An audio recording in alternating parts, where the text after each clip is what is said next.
it's time for a lot of y'all's favorite time. TikToks sent in by you guys. Overwatch TikToks this time.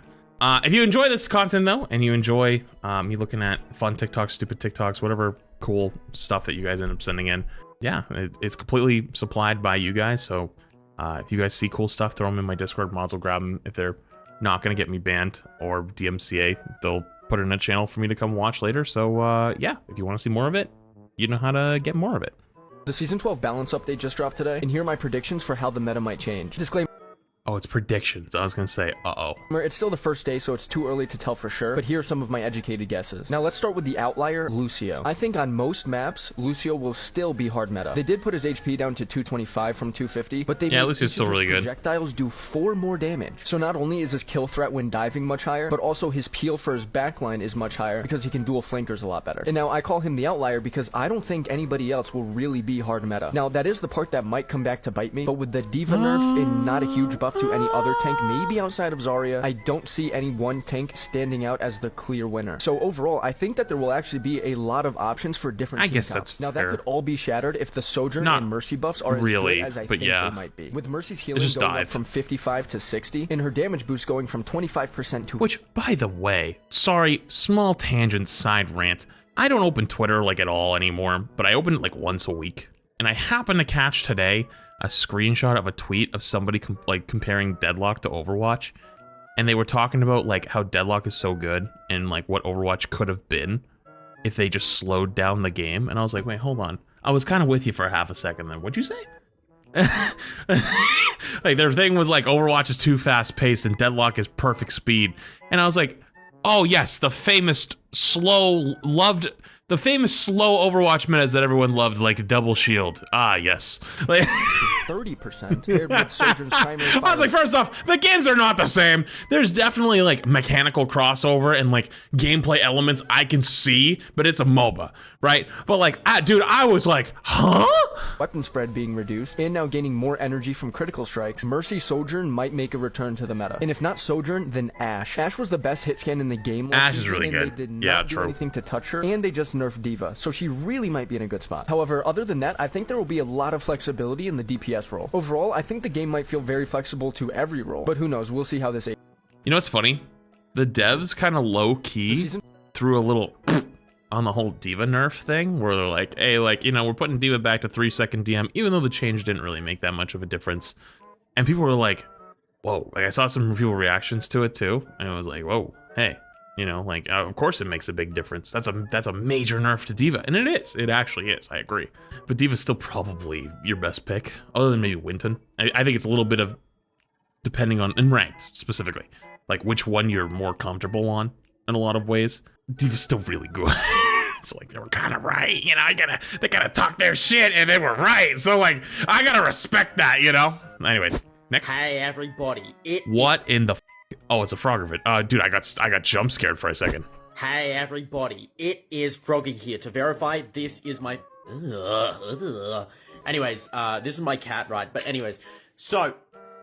Lucio buffs. Now, the allegations are going around that I sacrificed someone to get this to happen.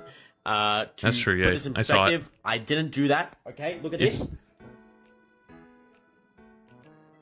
Oh, I saw You're wondering... Yes, I have 5 cats. But yeah, Lucio buffs.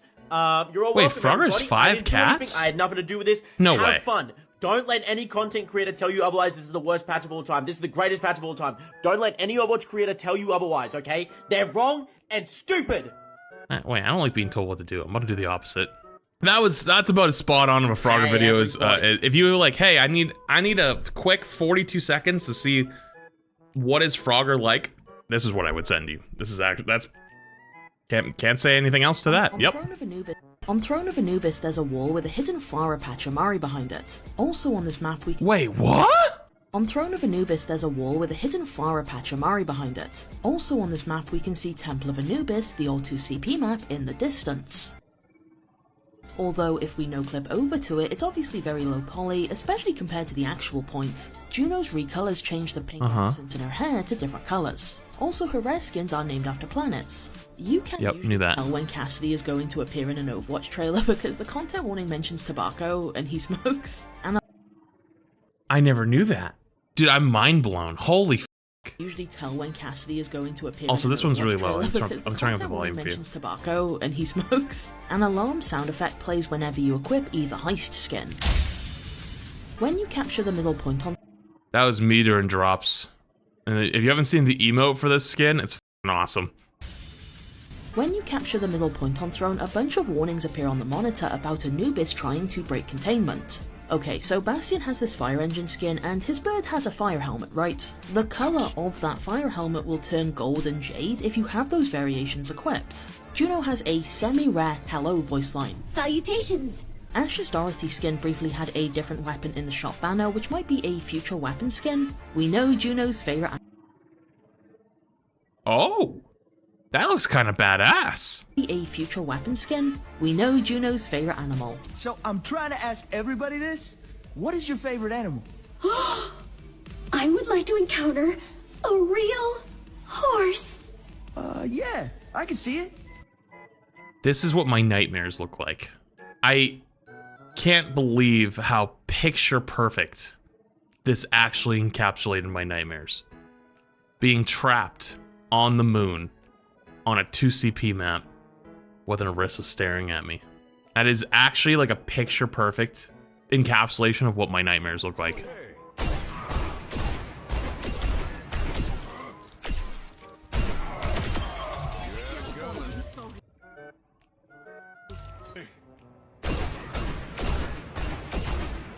What am I watching?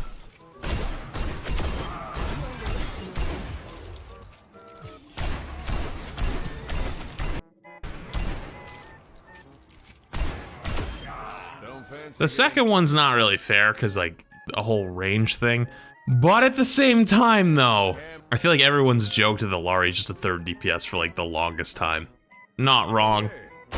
But I mean, like, that's like a Lari's whole shtick is basically just being an off-angle DPS support, which is, like, arguably not great. What do the comments look like?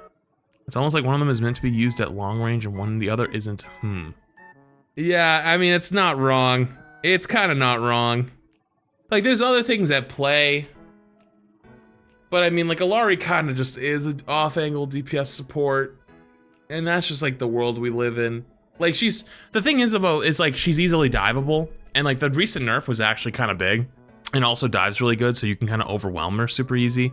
But if she can stand there and poke you, like, yeah, she does a lot. Is tank? That's literally just Overwatch, though. Like, I hate to say it, but, like, that is just Overwatch 2. Like, Overwatch 2 is different from Overwatch 1. And one of the major design philosophies was to make supports more killing power, right? Like, more like pew pew, right? No, just heal. Alari is just kind of the encapsulation of that, I guess. So that's just kind of the game these days, you know? Some people don't like it, and I think that's totally valid. Is tank really as bad as everyone says? To find out for myself, I played my placement games at 4 in the morning. So, I want to say something really quick, and I hope it doesn't get me in trouble. But I remember, like, 2 weeks ago or some shit, I saw Sam talking about how tank is easy, tank is busted, and just, like, play tank and it's a way better time. And then I saw a tweet the other night. He said he played 100 matches of tank, and he's not touching that thing again. And even, like, he's just, like, it sounds like his mind has completely changed in that 100 games. And it doesn't matter if the role is strong. It doesn't matter if the role is powerful. It legitimately doesn't matter. It is like an actual government test to see how far the human psyche can be pushed before it snaps. It doesn't matter what the balance is anymore. It legitimately doesn't. You can't buff or nerf anything into fun at this point in that role. I have come to realize, as somebody who's kind of pulled back quite a bit in playing Overwatch a lot, and I just played 60 plus hours this week because of the new season with drops and all this stuff. Yeah, so, like, I played a lot of Overwatch this week, and I didn't play for, like, a couple weeks before that to lead up to it. And I'll tell you what, Overwatch is a great game, as long as you don't play too many tank games. So let's see what they say. And I can confidently say that no, it is not. It's even worse. Out of every game I played, Is tank really as bad as everyone says? To find out for myself, I played my placement games at 4 in the morning, and I can confidently say that no, it is not. It's even worse. Out of every game I played, there was 1, maybe 2 teams that did not fully swap to counter me. And in those 1 or 2 games where the enemy team wasn't full countering me, it felt like my own team was trying to full counter me. The counter swapping is shameless. I won 1 or 2 fights as Winston. The enemy DPS come out on Reaper Bastion. Logically, I swapped D.Va into that. And like, this is such a hard argument to have with someone in good faith, because people will look at you and say, Overwatch is a game about counter swapping. No, it's not. Overwatch is about the flexibility to swap. Yes. Absolutely yes. But the game was not designed as a counter swap, rock, paper, scissors. No, it wasn't, right? There were things that you could pick that would give you a better chance of winning fights or 1v1s. But that didn't mean it would just beat you. I like that one. Swapping is part of the game. Counter swapping isn't part of the game, or shouldn't be. The first time this ever happened, ever, in Overwatch's history, was with a little character called Brig. Because there was a character called Tracer running through the whole game. And they couldn't figure out how to stop her. So they were like, we'll just put in a character that'll make it super easy for players to stop this character. And oh my Jesus. Brig's actually much better nowadays. Brig has had like the biggest glow up of Overwatch 2, for real. I still think her ult is dog shit. Old ult was way better and more healthy, but regardless. Overall, so much no, like Brig's not even a problem these days compared to like other shit. Now, in the age of Overwatch 2, there's a lot of people that do genuinely believe that, and like you can't argue with them, because like on some grounds they're right. That's the game that they've played. That is the truth. But that's not where we were, and that's not where we were built. And so that's why we've come to this head where like there feels like there's 2 groups of people that are like bashing their heads against each other. Let's just finish this. Sorry, I had too much bullshit The out of my enemy mouth. DPS come out on Reaper Bastion. Logically, I swap D.Va into that. I win 1 fight, they come out on Mei Symmetra. I mean, this is absolutely shameless. Still won that game because I'm just a beast. But my god, if I did not have to try 5 times as hard just to win the game because the enemy's characters were just better. That being said, I can confidently say that tanks are very strong. And I mean that in a straight up numbers sense. They do so much damage. They have so much health. I can understand why the enemy team was full countering me, because if they didn't, I could just run through them. That being said, the only answer to a character being to hard counter them is straight up just a bad game design, and it is not fun to play. I can confidently sit here and tell you that yes, playing tank characters which are very strong is not fun, at least for me. I will say really quick, Is I don't really like when people do this shit. At least for me. Yeah, I know it's annoying when people full counter swap you, but like, we don't need any more bullshit toxicity in our game anymore. We really don't. It's kind of stupid.